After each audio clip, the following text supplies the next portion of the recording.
Merkel Media. This was all circulating around the base that a giant had been killed, but no one was supposed to talk about it. I saw 3 long, bony fingers reach up underneath the door, curl up to grab it, and then disappear. When he came over to me, dude, he slithered over to me. And this giant comes out of the cave and they're all frozen. And he starts running and firing at this giant. Well, the giant moves. He's got a spear in one hand and he's running really fast and spears Dan and holds him up like this. Somebody yells, shoot him in the face, shoot him in the face. They basically decapitate him. Got closer. When he got about 15 yards away from me, I raised that 12 gauge and I blowed his head off. I feel something pulling at my leg, and I look over and there are 2 small gray entities pulling at me. And they're literally, I'm getting pulled off the bed.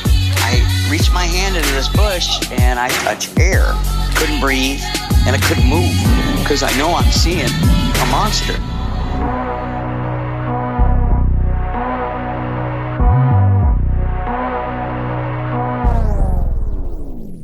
Yep.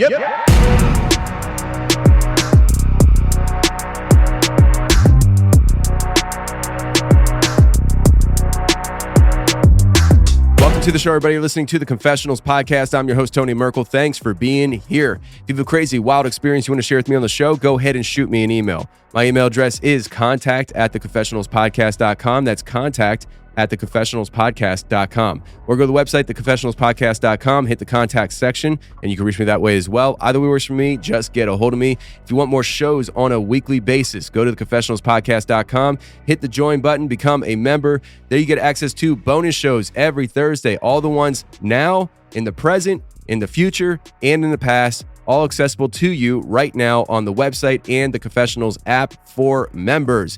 You also get access to the Tuesday shows ad-free and overtime segments when they're available. So if that interests you, go to theconfessionalspodcast.com, hit the join button, and become a member today. All right, today we have the return of Darcy Weir. Darcy was on episode 341, Crop Circle Realities, and he has done a lot of different film work. He has worked with Dr. Jeff Meldrum on films about Sasquatch. He does a lot of UFO stuff, and he is back with another hitter, Secret Space UFOs, Fastwalkers. I was the narrator on this film, just like I was Who Saw the Men in Black. And now we're coming at you with another feature of Tony on a Darcy Weir film, Secret Space UFOs, Fastwalkers. We're here to talk about that film today. If you are interested in checking this film out, go to Amazon, get your purchase, and also leave a 5-star rating review. It would be great for him and his endeavors of becoming the world's most renowned filmmaker. So let's get to Darcy Weir right now.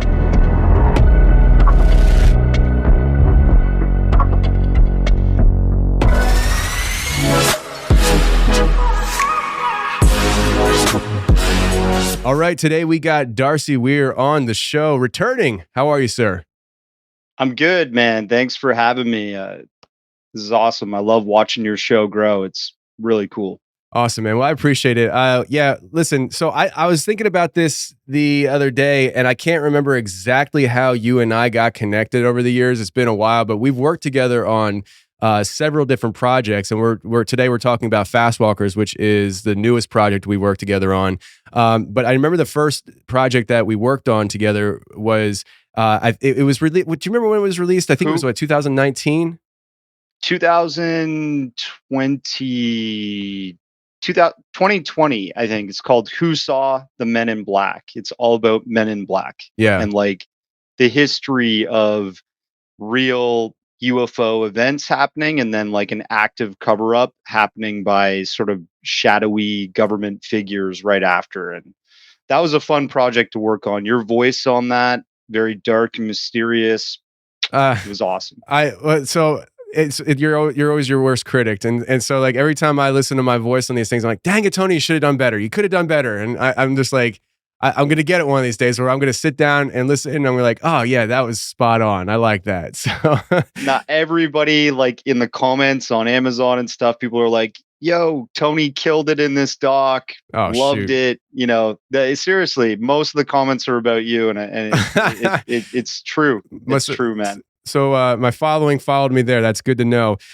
So yeah, that was the first film that we worked on together. I did the narration on it, and this next one I did as well, and it's called Secret Space UFOs Fastwalkers. Fastwalkers is a term that kind of gets focused on in this documentary, and it was a new term for me, so we'll get into that. But before we get into all of that, if you guys want to hear the narration that I did for that and also see the film and all the information that's involved in it, go to Amazon right now, get your copy of it, and leave a 5-star rating review. Like I say with everybody on the podcast front, same thing goes with the documentaries. We always leave a 5-star rating review and then we hit play because that's the decent thing to do in today's world. So at least as somebody who creates content, I wish people did that for me all the time. So, that's why I stay away from the comment sections when it comes to reviews and stuff, because I'm like paranoid somebody's going to say something like, that's not true, and I'm going to spend the rest of my day trying to prove them wrong and wasting my day, you know? Nah, I think this doc, like, they could probably leave that review and watch the film and be like, wow, that actually, it's deserved. Yeah, like absolutely. It's a pretty cool film, eh? Like there's so many different facets to the story, and you know, we're going through a history from 1973 post Apollo missions. Those are done. You know, Apollo 17 finished in 72, and the Skylab, the very first space station, those missions are underway, and these UFO incidents started happening for real in our history in space. And then we just go right through all of the STS, you know, space shuttle missions until present, and NASA's current interest in UFOs. And it's a strange world we live in, because in about 2 weeks or a little bit less, NASA on May the 31st is going to do a live federal advisory committee presentation on their unidentified anomalous phenomenon independent study, which their team of 15 NASA scientists have been currently working on. And I think it's strange days, because in my opinion, NASA's been part of the UFO or UAP cover-up for a long time now. And, you know, the documentary series that I've been working on for a while, this Secret Space UFOs series, proves that, right? Like there's just been such strange things that NASA astronauts have commented on, you know, in space, on the moon, throughout history, since even the early 1960s, late 1950s, when NASA first started getting their missions underway in space. And this doc that you laid your voice down on is like, you know, kind of the crown jewel of it all, because it really is covering that pace and those really strange UFO cases that have happened even recently in space. So yeah. It's interesting because for years, people like me would theorize that governments and these organizations know about this stuff and they're not talking about it, and we're just seen as crazy, told we were crazy, and then all of a sudden it's become pop culture. It's become relevant. It's become the hip thing to do. The thing to do is to talk about this stuff on a governmental level, and it's mainstream. It feels like. And I think you and I've had conversations about this before, but and I don't remember how you feel about it, so I feel free to disagree with me on anything. But like I feel like there's a level of a psyop here, in the sense it's like, wait a second, for all these years you told us that it's not real, we're crazy, and all of a sudden you're giving credence to it. Why? What is the reason for this? Why are you trying to do that's this? That's the question, right? I mean, I was talking with Richard Dolan the other day, who's an OG in the cover-up, the study of the cover-up, basically, and how the military has been involved, and you know, that there's just so much information guarded about this subject. And obviously, one is led to think, okay, some of these UFOs are probably very highly classified military objects that we just have not released to the public yet. And some of these UFOs might be off world. They might be from another intelligence that's non-human. And I think that would scare a great segment of the population. And that's probably why a cover up has been so active for so many decades now. But yeah, PSYOP rings true because maybe, when people talk about disclosure, that like maybe this is the year that the government comes clean, that we're not alone in the universe, or explains that UAP are actually part of some clandestine military operations and are misidentified or something like that. If that is the reality, and the government agencies like NASA is actually taking part in that disclosure process, PSYOP rings true because I think they're just trying to control the information. They're trying to literally disseminate what they want and keep the real goods to themselves. And in my opinion, if NASA were to come out and say something like groundbreaking on May 31st, like we're not alone in the universe, and some of these anomalies point to that, my first question is, what's their next play? Like, why? Because NASA is inextricably linked to military and intelligence agencies. That's really their purpose. I mean, they even started in 1958 as NACA, which was an Air Force collaboration, until they changed to NASA in 1959. And they've always been linked to the Air Force. And the Air Force in this documentary is where that word Fastwalkers comes from. The definition for a fastwalker is literally an anomalous object. A slow walker is something that we know will be passing through space very slowly, and those are identified as satellites, right? Drifting through space. But something that originates in space, an object that then drops into our atmosphere, ping pongs around Earth, or stays in space, and our Earth-based detectors, whether that's satellite systems or ground radar and radio telescope tracking data, shows these objects ping-ponging around space over Earth. Those are then considered fast walkers.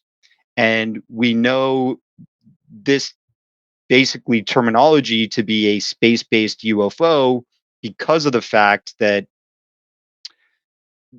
it's all over Air Force documentation for basically identifying objects in space. And a fellow researcher who's quite brilliant, who's been doing Freedom of Information Act requests for many years now and trying to get more out of the government on UFOs, or UAPs as they're known now.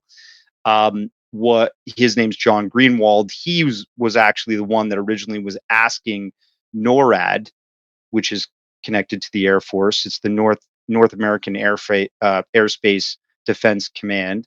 They basically were the ones that were requested by John Greenwald to give up fast walker documentation and more UFO information. They rejected it. But we do see in Air Force documents as well as NORAD documents, which is pretty much one and the same, fast walkers all over it. And so I really wanted to do a documentary that was profiling evidence that fast walkers are plentiful, basically UFOs that are space-based. On that note, because you said that you wanted to really do a documentary on this, I'm just, this is like a ADHD point of the conversation, but at what point did you get involved in these topics? I mean, so Fastwalker was new to me. I was like, oh, I've never heard that before. What got you involved in the idea of doing films on UFOs? I mean, you cover a lot of these kind of topics, and I was just curious as to kind of what got you into this. I was always just, a fringe thinker. I used to watch, all kinds of sci-fi and stuff growing up. As a family, we would watch X-Files on a Sunday. I wouldn't be able to get to sleep after, and I'd go to school with like bags under my eyes on Monday morning.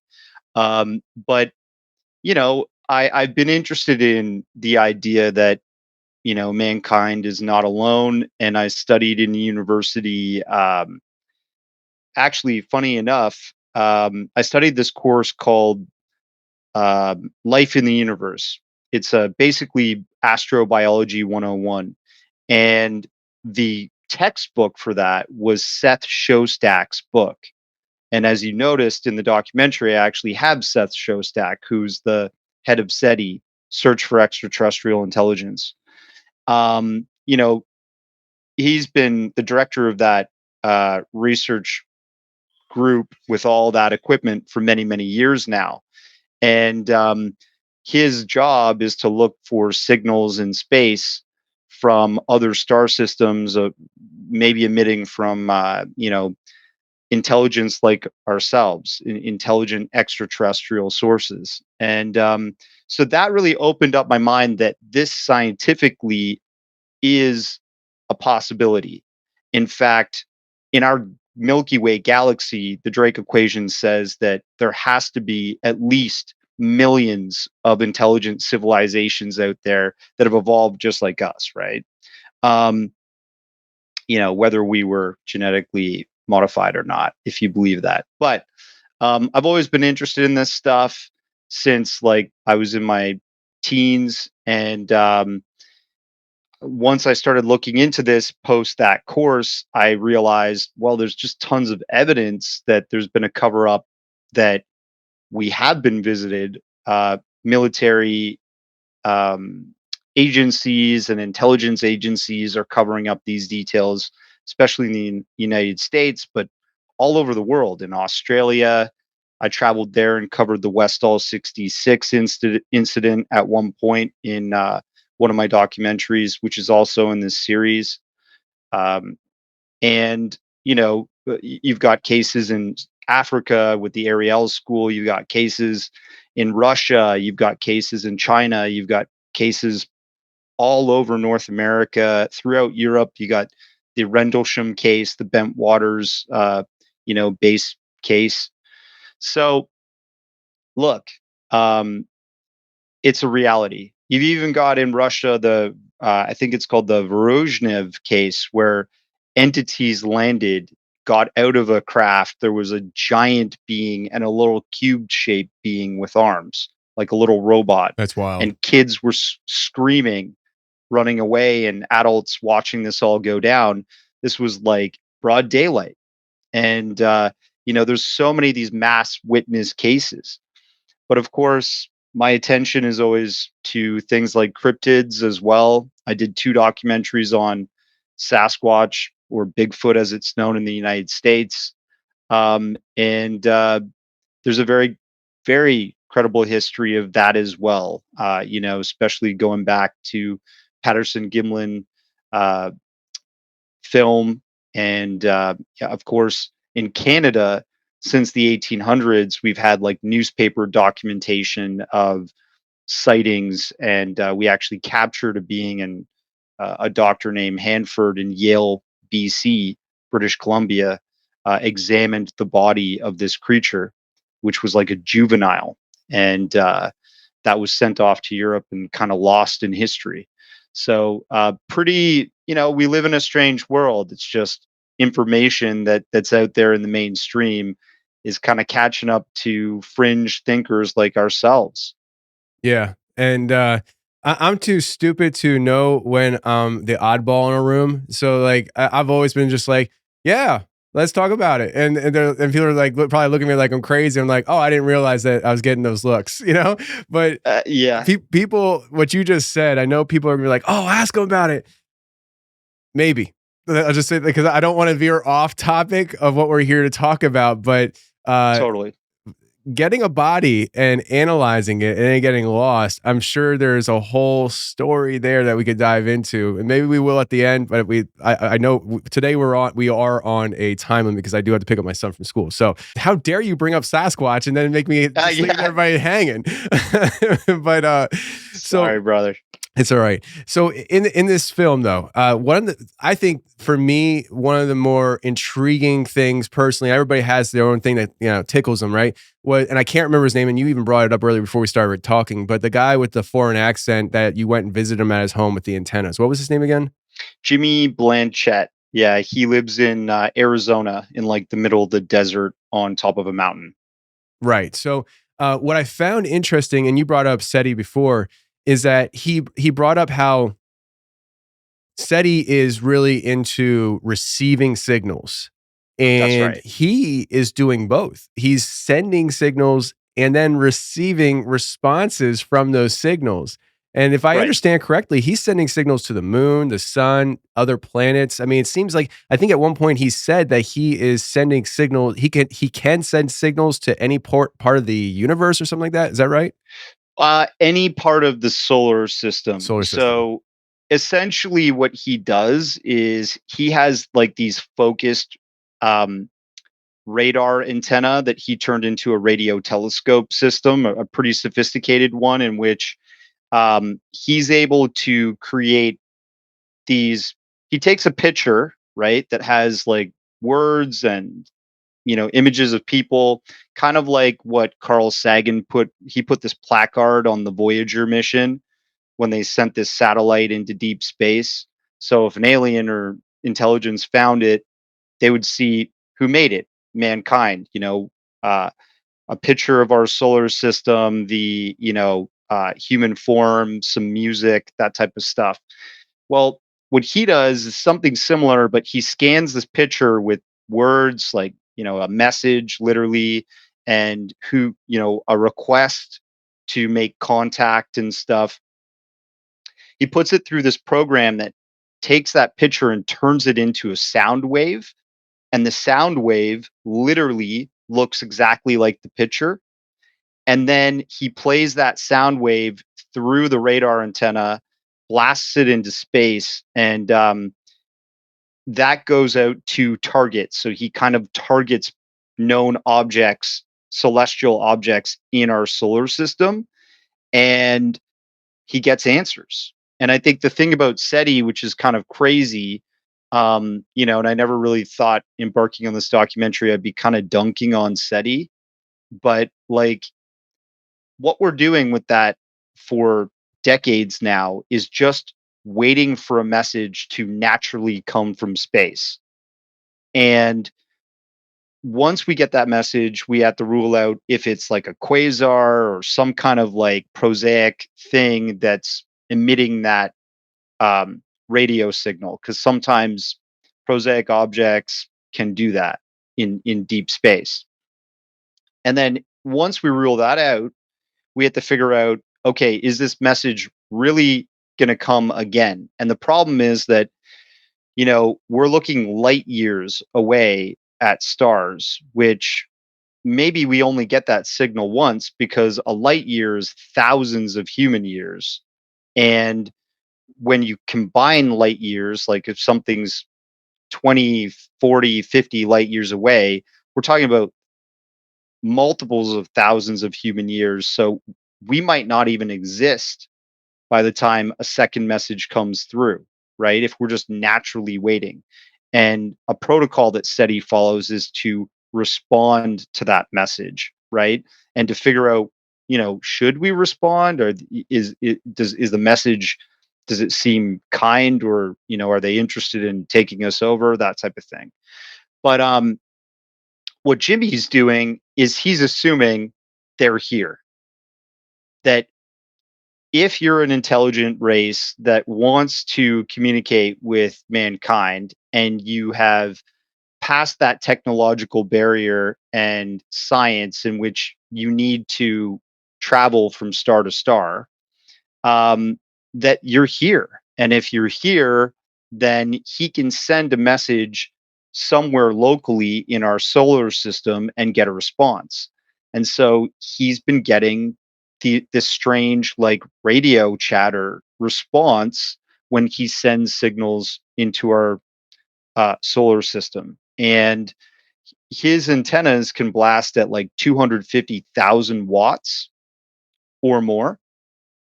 And to give an idea of how far a radio signal can travel and the quality of that, the Chinese had their rover land on the moon, the Chang'e missions, not too long ago. And amateur radio guys, like ham radio dudes, were able to intercept the Chang'e mission radio messages that were used to operate and send information back and forth from here to the moon. And they only used 1 watt of power. So that shows you it's super easy for us to send images into space. And, if you're thinking that maybe we're not alone in the universe, I'm sure, because we are a noisy society, especially with radio signals, we're emitting crazy amounts of radio signals every day since, the 1800s into space through all of our radio communications, and I'm sure when the nuclear bombs went off, and we started getting these massive UFO flaps post World War II in the 1940s, that's when we probably really notified our galactic neighbors, hey, we're here. And that is the theory, at least, right? Yeah. So, yeah, Jimmy's been doing some pretty interesting stuff, and he's still trying to find out what those messages mean that he's been getting back. But some of those messages kind of defy the laws of physics. So he takes these radios, which, if anybody knows this, if you take your cell phone, you've got 4 bars, right, of signal. If you put your cell phone inside of a microwave, it's a natural Faraday cage, which is a term for a completely radio insulated radio wave or wave insulated device. And your cell phone will drop from 4 bars to nothing when you put it inside of a microwave and close it, right? Just don't turn it on. Yeah, that would be actually record that. I'd love to see what happens. Right. So when you look at what Jimmy's doing, he takes these radios, puts them inside of a microwave, and they're still chattering. They're still getting a signal. Super odd, like breaking the laws of physics. And if he takes another radio that is on the same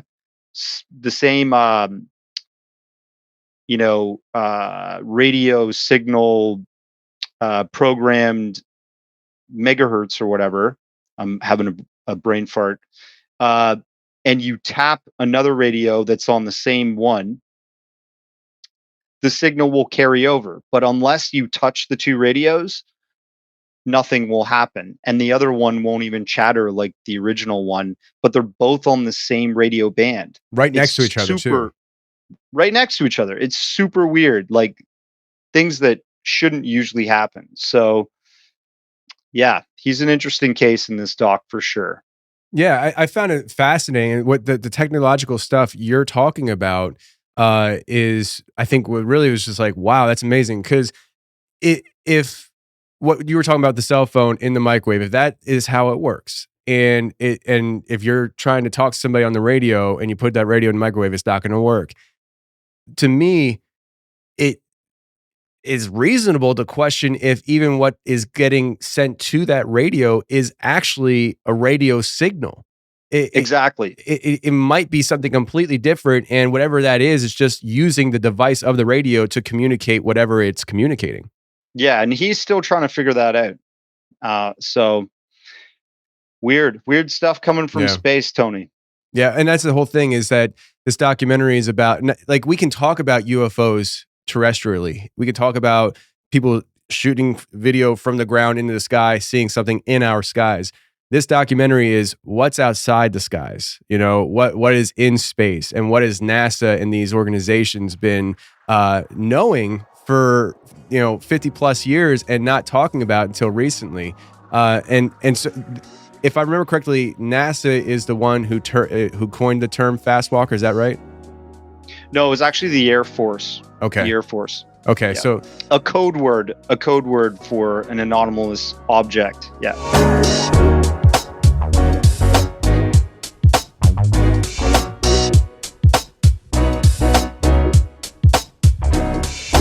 Okay, let's take a second and talk about our sponsor today, which is Simply Safe. And listen, friends, I've been with Simply Safe for years. I personally use Simply Safe and have been using them for years. Simply Safe is a great product and it is something that everybody can afford. It is one of those things where sometimes you think, you know what are the odds that my place is going to get broken into or we have a fire? Do I really need to have that monthly expense of having a security system? It can be pricey. Simply Safe, not so much. It's very affordable and it's top quality. They have Fast Protect technology for fast responses. This means that they'll be able to visually verify threats are real through cameras and make sure that you are actually in danger or your home is on fire in danger, and they can prioritize 911 dispatch to get police and fire to your house faster. They have this technology available at their fingertips, and you at your fingertips can control this system from anywhere in the world. If you're in China and your home is in Philadelphia, Pennsylvania, you can control whether you arm or disarm your home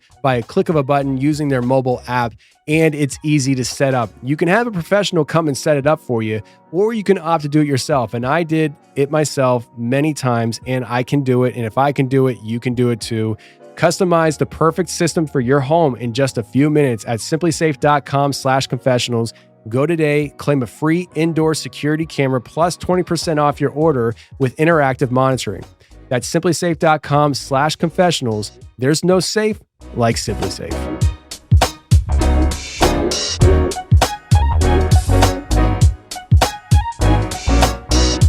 You open up the documentary with a scene where astronauts, I believe it was astronauts, saw a red flashing light pulsating on a 10-second interval. Now, right away, now it's funny because this really made me think, this documentary, because going into these topics years ago, people would say to me like, well, if you see it, then it's not alien. It's us. And I used to balk at that and say, no, we don't possess that kind of technology. And now I find myself sitting here thinking, oh, we certainly have incredible technology. I wouldn't say it's impossible. And when you tell me that you're seeing a red flashing light pulsating in 10-second intervals, it tells me it's mechanical, at least in my mind. And it just, for me, I give much more credibility to the idea that, at least some of the things that people are seeing are top secret man-made things. And you do cover that in this documentary. Yeah, we leave it open to the idea that some of this might be clandestine, top secret technology that we've, been testing in space. And sometimes astronauts who are not read in on that, right, are catching a glimpse of this from space, because these military objects have that ability of going into space and being in our actual atmosphere as well. But we don't know. There's possibilities that some of these objects might not be terrestrial. And, I was on another podcast recently. I was talking about how, James Fox is actually in this documentary. He did a really cool doc recently called Moment of Contact on the whole Brazilian Virginia case, where these creatures crashed and were running around this town of Virginia in Brazil. These little black beings with big red eyes and kind of fins on their heads, freaky stuff, right? And the military captured them, and this guy got super sick from touching one and died.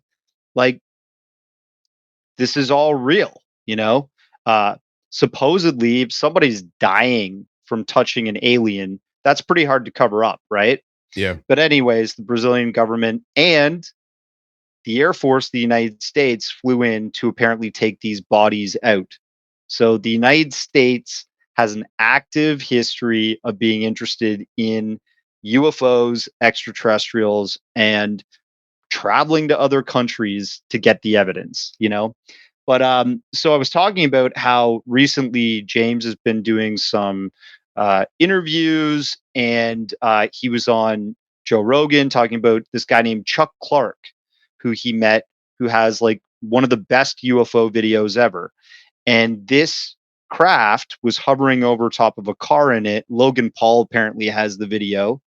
And it's like pulsating red.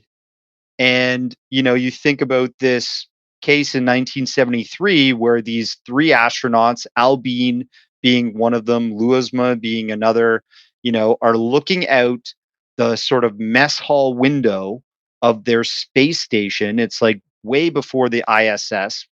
It's 1973. It's one of the first space stations built over Earth. And they're having their lunch. They look out this big mess hall window, a porthole that has a beautiful view of the Earth. And they see this pulsating red UFO that's like a couple, maybe a few miles away from the space station hovering over Earth.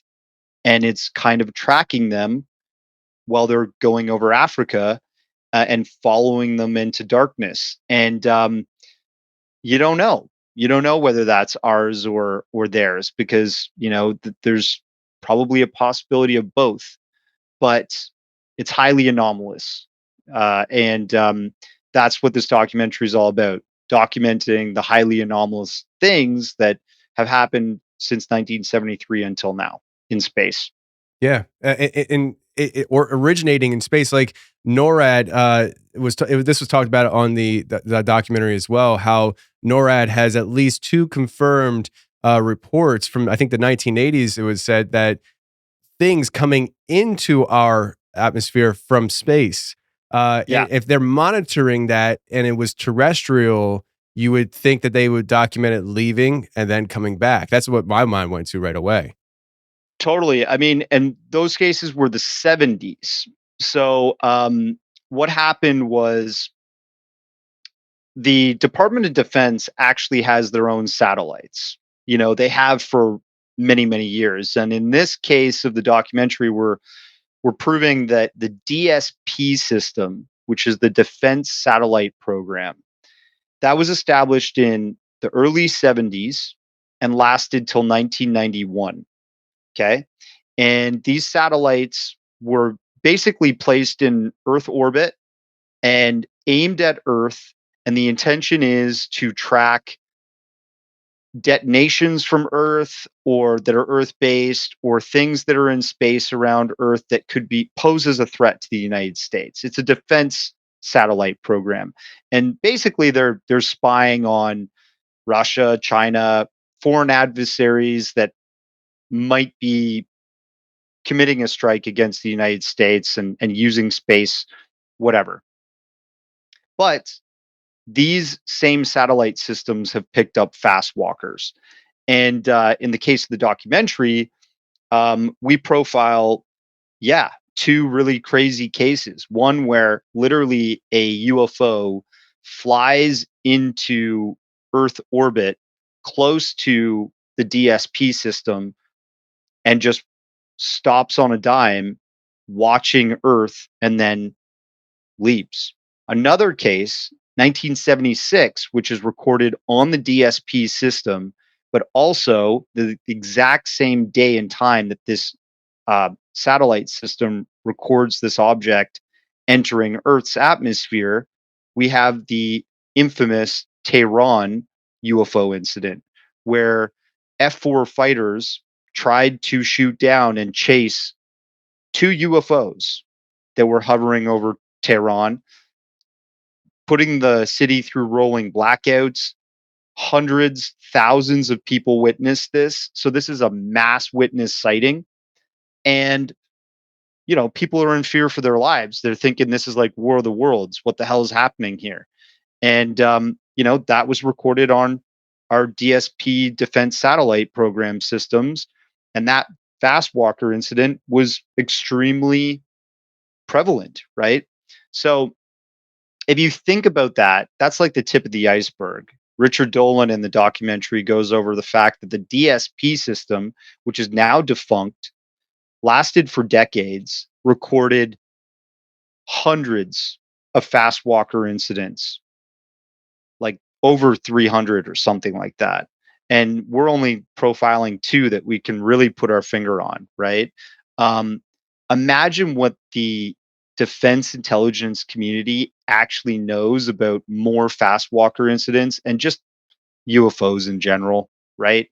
They're sitting on a treasure trove of classified information, videos, pictures, all of the radar and communication instrumentation that's picking these up for so long now.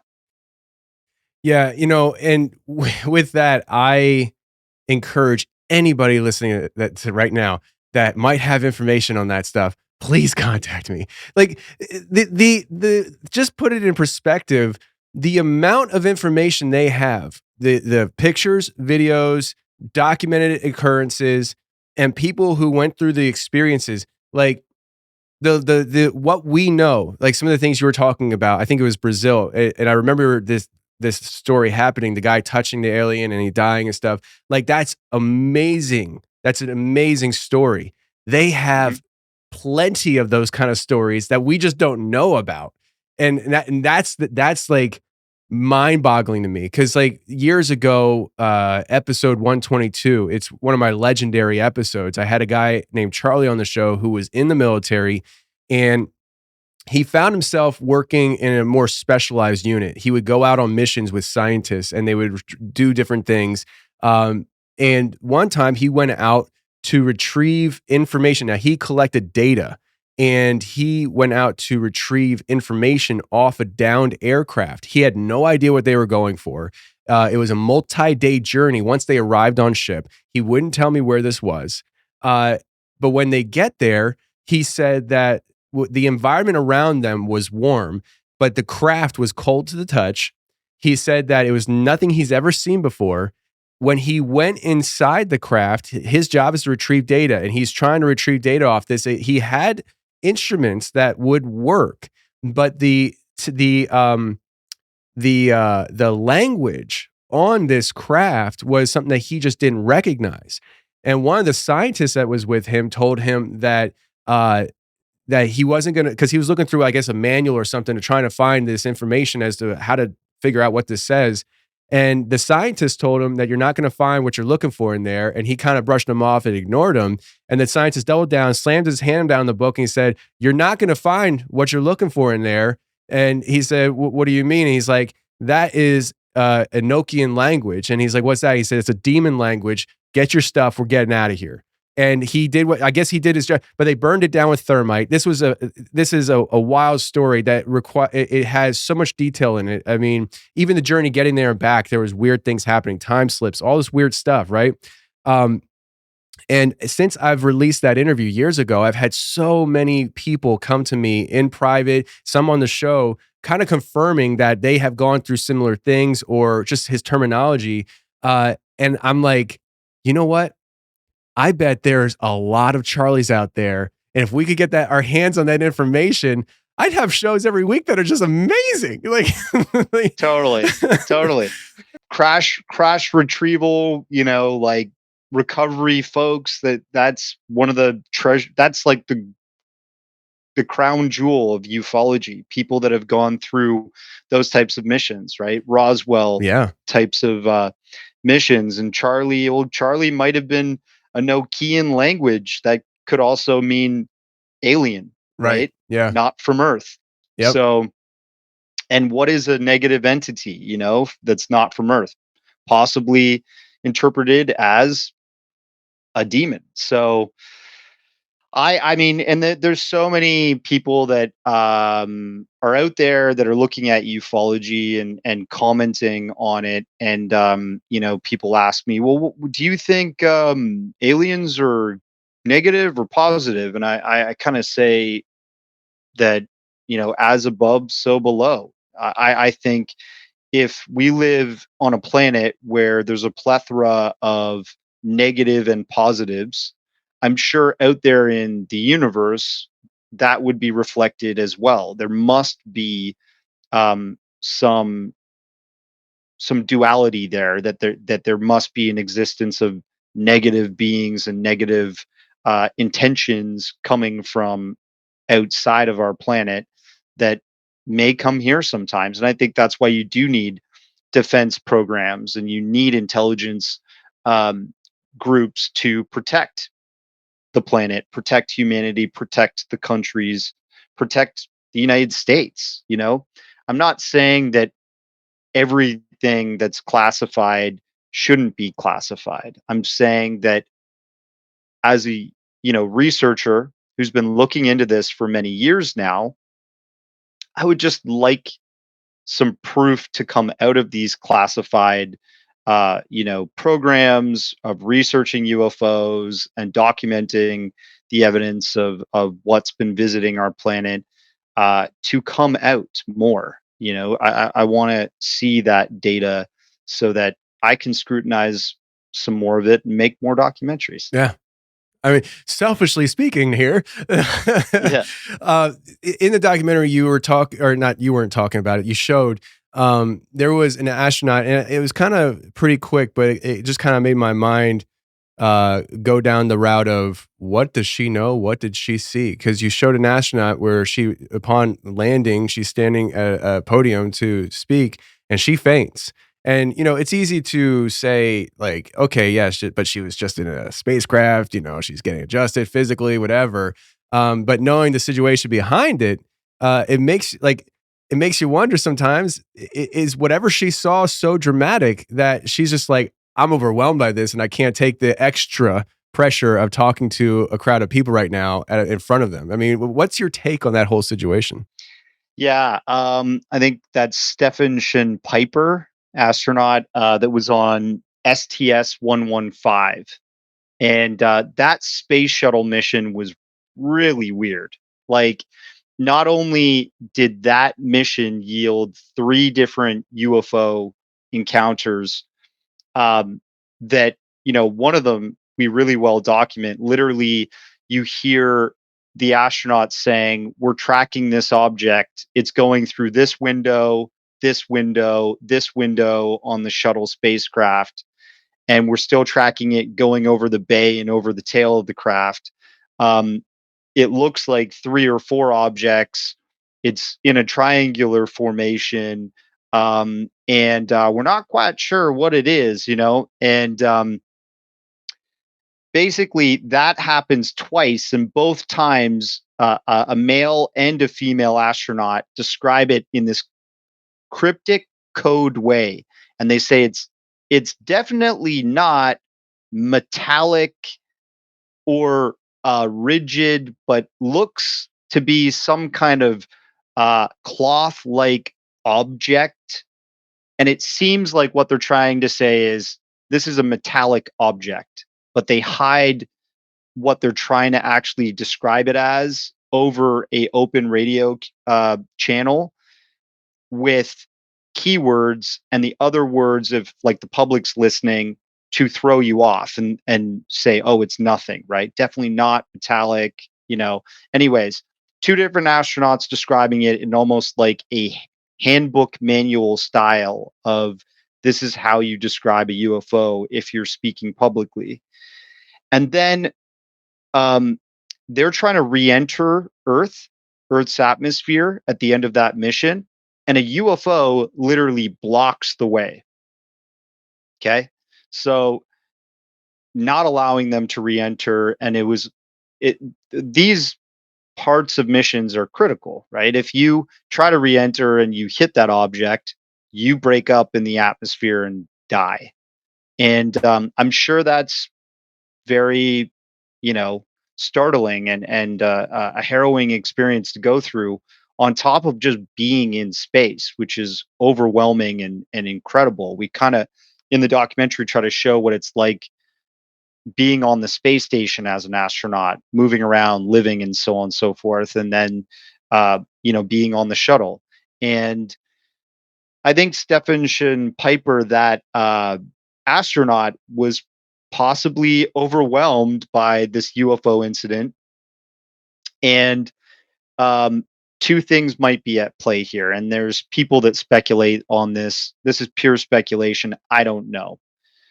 But some people believe that astronauts are either debriefed and hypnotized, and that way they're literally their mind is kind of blanked when it comes to these experiences, so they can't talk about them publicly. This is something people have been talking about for decades, since the Apollo and Gemini missions, kind of like that style, because Edgar Mitchell was very outspoken about UFOs but never talked about anything in space. Other astronauts were very much the same, and some of them were vocal about their UFO experiences, but it seemed at a certain time they started just losing the ability to talk about this, right? Buzz Aldrin being one. I think she either was having a conflict internally where she wanted to talk about this and, was overwhelmed and fainted. Maybe it was a hypnosis thing and it was preventing her from, or she just was physically overwhelmed from that whole altercation and being back on Earth. And psychologically, she's also just being like, trying to hold back from the public, because maybe it's part of the astronauts code not to talk about anomalies in space to the public, because literally, these could startle or distress the public. And, in their training, they're meant to keep that stuff and not speak about it. It's like a classified issue. Man, I've never even thought about the idea of the hypnotation route. That's really fascinating. No, I think she thought this is. Hey, I speculate and I don't care. Like I'm not in your shoes. I'm not doing documentary research stuff. I just speculate on stuff and go wild. I think she was seeing her life flash before her eyes because she was about to witness War of the Worlds, and she had a front row seat, and she couldn't take it. She's like, I'm not supposed, I'm done. Hey, great exit, Okay, I'm going to sleep, guys. Yeah, wake me up when the pressure's off and everybody went home. Shoot, man. Well, you mentioned about open channels during that situation, which kind of sparked my thought process again on another thing you covered, which is open channels in the sense that if you have the proper tools that you can possess, whether it's through a job or legally, you can intercept NASA video footage.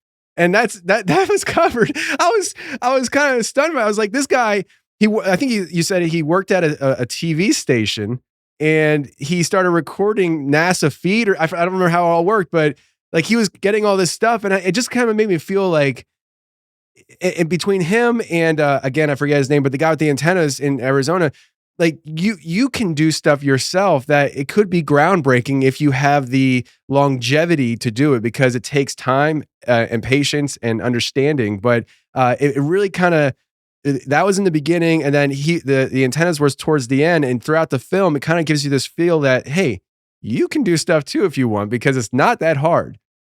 Yeah, exactly. It's like citizen journalism, citizen researchers. It's empowering to think that we can actually have an effect on documenting or pulling real-time otherworldly sort of encounters out of space. Yeah. And with the case, the individual that you're talking about, his name is Martin Stubbs.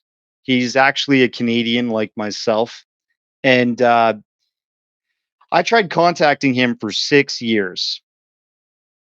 And I finally got him on the phone. I was sending emails to him saying, hey, man, like, I really love your research. I can't believe what you did. It's so cool. He actually has a YouTube channel just called Martin Stubbs, Martyn.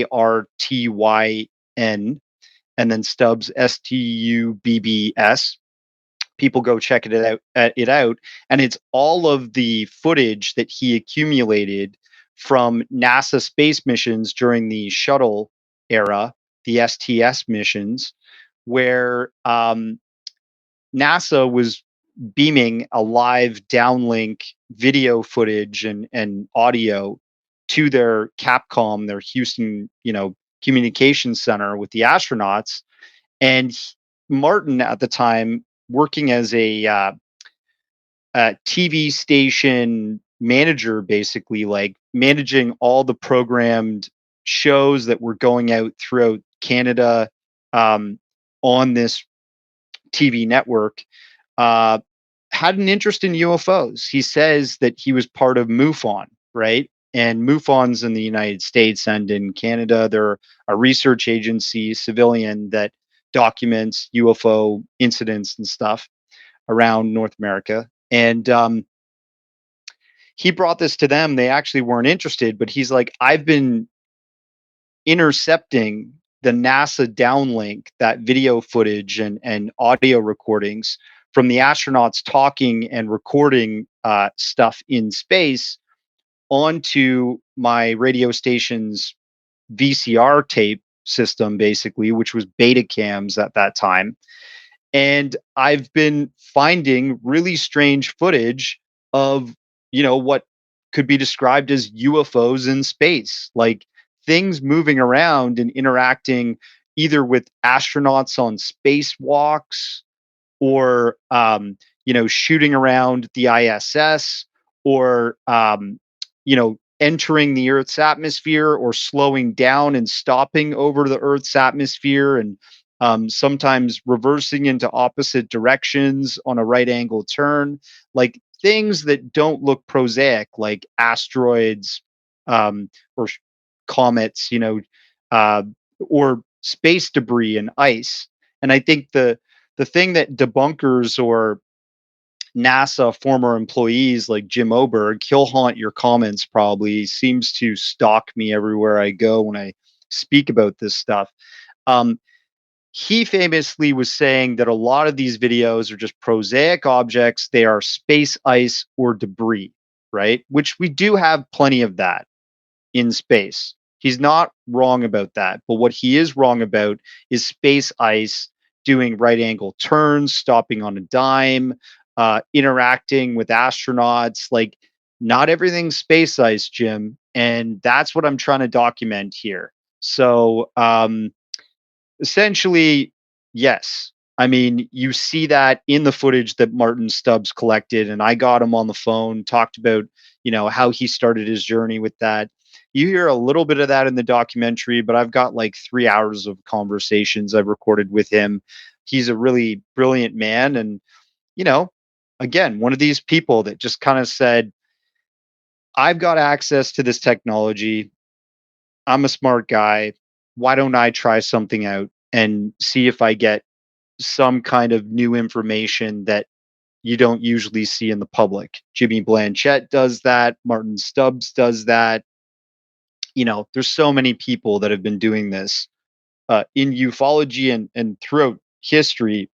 Nikola Tesla, to name a really prominent person who was trying to work on wireless energy systems, which we're still not using today to a great extent, right? Maybe charging our phones or something. So it's unbelievable. It's unbelievable. The technology that we could have that they don't allow us to have. It's what's interesting is that I think it was Martin. It definitely was Martin, because he was stunned that he was the only one in the world doing this. Like, he's like, it's not rocket science. And then after Martin, you feature a guy who like has a broke back and he has to lay down to watch TV, and he's intercepting video. And you go into a segment of this talking about the technology that they're using with the videos and the video cameras that they're installed, and how this is stuff that comes directly from NASA. There is no tampering with this stuff. So it is what it is. It's just really fascinating. The topic is fascinating. These things if somebody could get their hands on a NASA camera, maybe we'd finally be able to film Bigfoot, you know? So, but let me just imagine that. That'd be amazing. Mission accepted. I'm going to try. No, but to kind of, I'm going to just throw a little bit of curveball to wind this down here.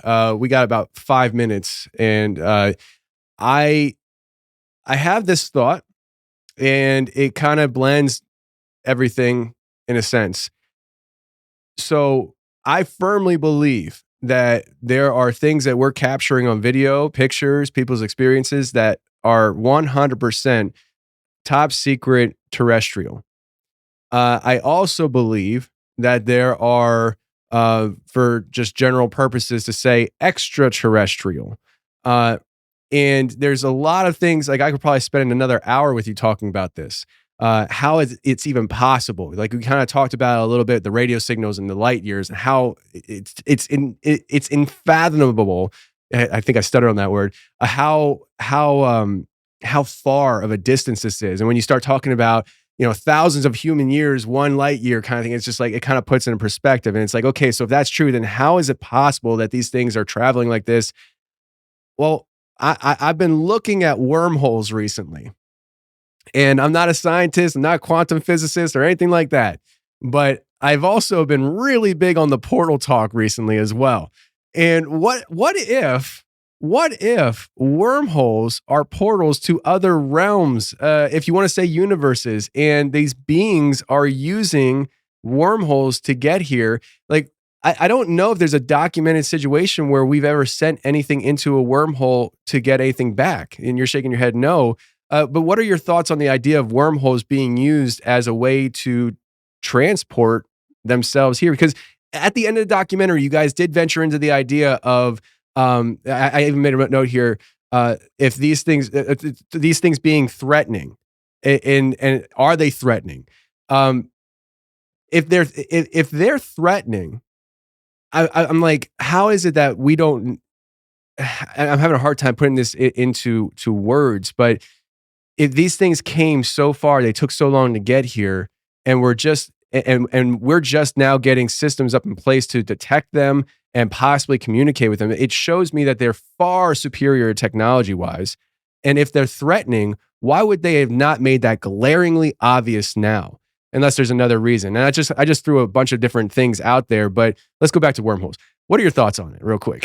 Sure. I think wormholes, theoretically, you know, through mainstream science, they are a thing, and scientists have, you know, ventured mathematically whether they could be used as a transportation method throughout space.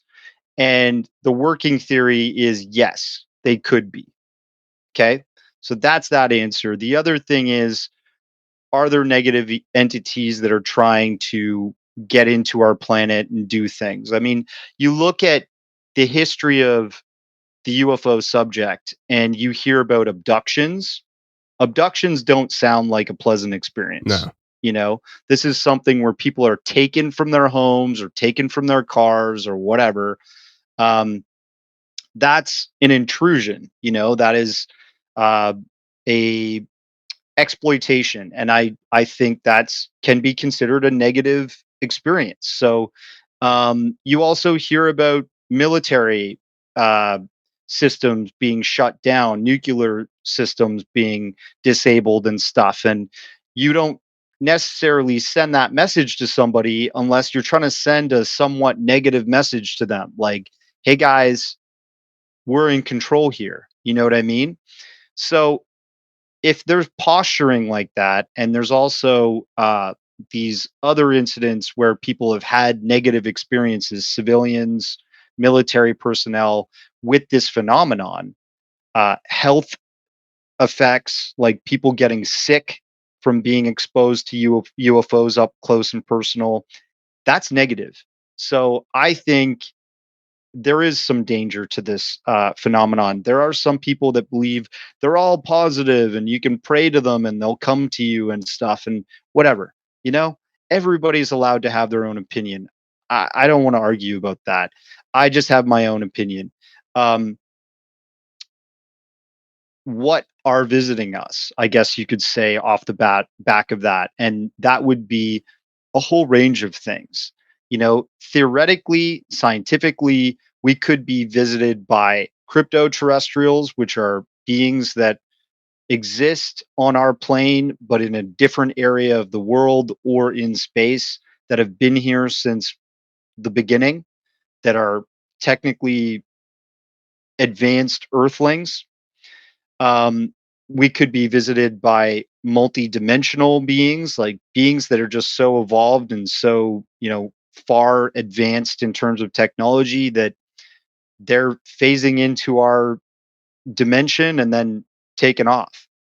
And then, we could be visited by just ETs, extraterrestrials from another solar system, another, place in the galaxy or what have you. And so another planet. And that's the working theory. And I guess my camera going out says, all right, we're wrapping it up, boys. My camera's been doing that recently. I don't know why. But Darcy, before we get out of here, let the people know where they can get this film. I know we said Amazon before. I know there's other places, though, as well. Totally. Thanks for having me on, Tony. Amazing opportunity just to catch up. It's been a while. Love your work. And people can check me out on, I have Instagram, Darcy Weir Films, Occult Journeys on Twitter, my YouTube channel, Occult Journeys, as well as Facebook, just Darcy Weir. So, and my website, occultjourneys.com. People can check out some of my other films. I've published 15 feature-length films at this point, but 15 are available online. And most of them are available on Amazon, iTunes, Apple TV, Google Play, and Tubi TV. Actually, you can watch a lot of them for free. So I sent you a link for the latest film. If people want to check it out, leave a review, a star rating, whatever. Go with your heart on this one. But I just got to say, thanks so much for taking part in it, lending your voice to the creativity of this story. Dude, you cracked me up so much when you did some bloopers and in-process creation of that script on Instagram where you're going like, poo, poo, pee, pee, poo. Yeah. Dude, that friggin' script was hard and you killed it. You knocked it out of the park. So many scientific terms and weird geeky things to say about NASA space missions, and you did it. So thank you, brother. Really appreciate you, and stay good. Enjoy your family, and keep building up the homestead. Oh yeah, the homestead is definitely gonna get built up.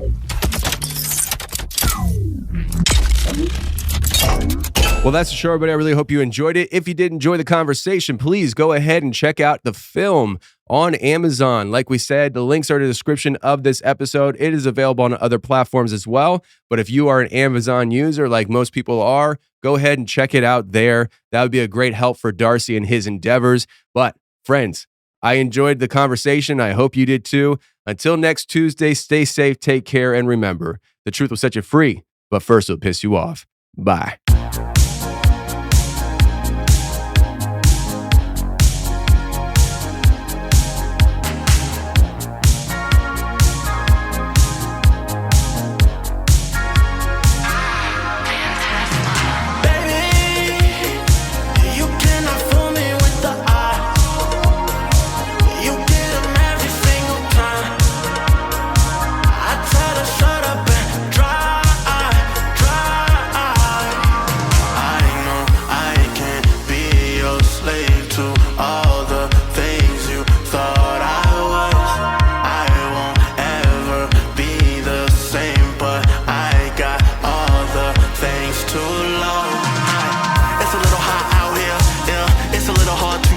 Away from enemies, from revenge be near. To avenge my peers, I confess my sins right here. When a pelican swim and the great whites fly, aboard Noah's Ark and enjoy that ride. But the Matrix don't care, we enjoy Cloud 9. 6'3" Nicola, no order particular. DeLorean dreams of the crack cell, but we know the the crack on sale. So if it's a variable, don't work well. I wasn't here when Reagan was a cartel. Push a bar, do I rap, do I sing, do I preach? I don't know. Do I lack anything via love? No, I don't. But we gotta be a warrior too, cause that's just what warriors do. Baby, you cannot fool me with the eye. You get them every single time. I tell them shut up and try.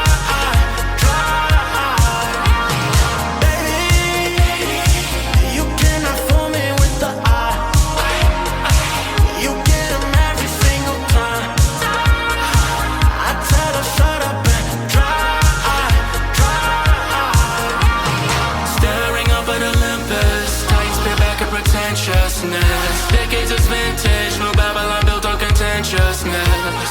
Clash on the road to Rome, where gladiators are broken, but ain't no breaking us all. They just wanna take the air, ain't caught, download the air, teleport the chopper. I'm a rebel like hair, double helix intravenox with Jesus. I'm a chimera, looking at these golden years flying by fair force. They cutting it off for the food too. Analytics they used to recruit you. Wars are painting the sex on your Sun Tzu. They don't want the individual, just a carbon copy. True spitting that manicotti, yeah, I'm talking saucy. All they wanna build is a prison world full of pet Tamagotchis. Let me kamikaze, got me out of body like I'm Goku SS3. They wanna push me to the center like a cell. They wanna split up, but the center of the nexus, me.